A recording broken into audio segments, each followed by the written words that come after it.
बिस्मिल्लाहिर्रहमानिर्रहीम। अस्सलाम वालेकुम। कैसे हैं आप सब? उम्मीद करती हूँ आप सब बिल्कुल ठीक होंगे।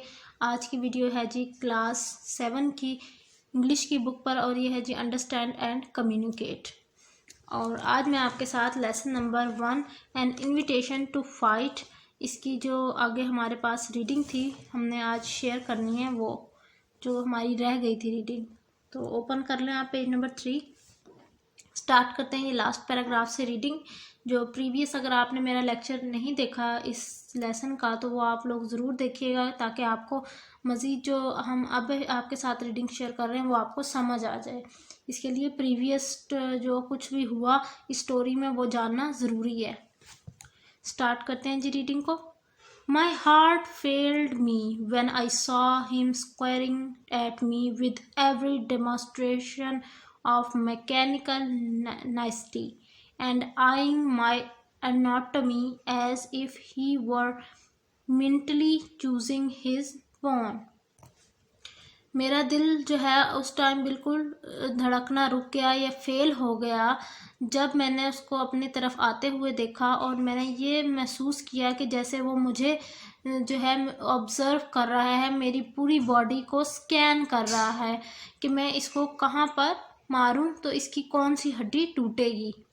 ठीक है जी। I never have been so surprised in my life. मैं आज तक अपनी ज़िंदगी में इतना ज़्यादा हैरान नहीं हुआ as I was when I let out the first blow and saw him lying on his back।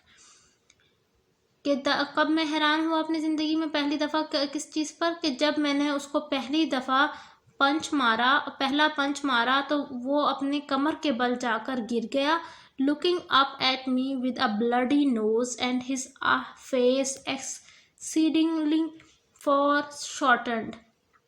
और वो मुझे देख रहा था अपनी बहती हुई जो खूनी नाक थी उससे, और उसके चेहरा जो है जो सुकड़ गया था। फॉर शॉर्टन का मतलब होता है सुकड़ जाना, ठीक है। But he was on his feet directly and after sponging himself with a great show of extra begin squaring again.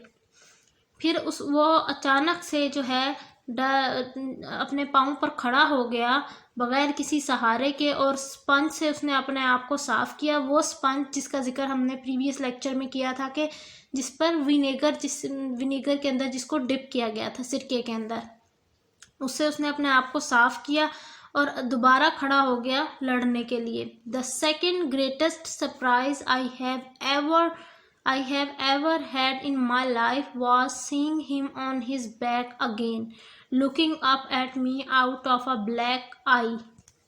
और दूसरी दफ़ा मैं हैरत में तब मुब्तला हुआ अपनी ज़िंदगी में जब मैंने उसको एक दफ़ा ही में ही उठ के खड़ा होता हुआ देखा अपनी काली आँखों से। काली आँखों से मुराद यहाँ पर यह है कि उसकी आँखों के गिर्द जो घेरा बन गया था, जिस तरह अक्सर हम देखते हैं कि हल्के पड़ जाते हैं, उस सेंस में इन्होंने ये ब्लैक आई कहा है। His spirit inspired me with a great respect।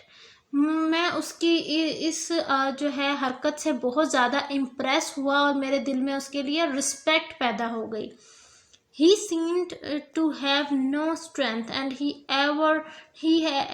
never once hit me hard and he was always knocked down, but he could be up again in a moment। अब जो है मुझे लग रहा था कि जैसे उसके अंदर बिल्कुल भी ताकत नहीं रही है। मैं उसको बार बार मार रहा था बहुत ज़ोर से, और मैं ये भी देख रहा था कि वो दोबारा उठ के खड़ा हो जाता कुछ ही सेकंड में, कुछ ही लम्हों में। स्पॉन्जिंग हिमसेल्फ और drinking out of a water bottle with a great satisfaction in seconding himself according to form.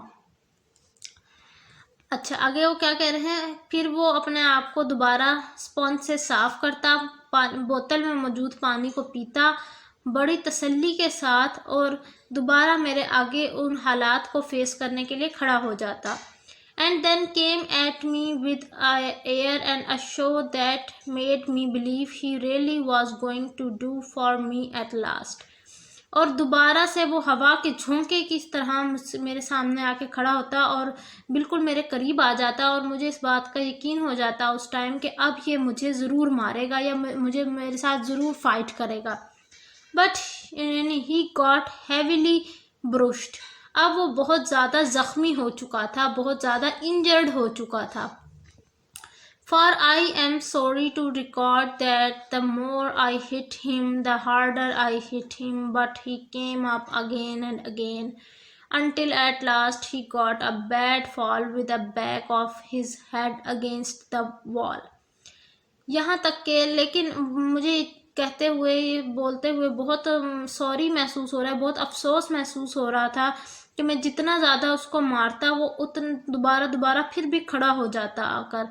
और यहाँ तक कि जब आखिरकार जब मैंने उसको आखिरी दफ़ा जब मारा तो उसका सर दीवार के साथ जाकर लगा और उस टाइम वो बहुत ज़्यादा ज़ख्मी था।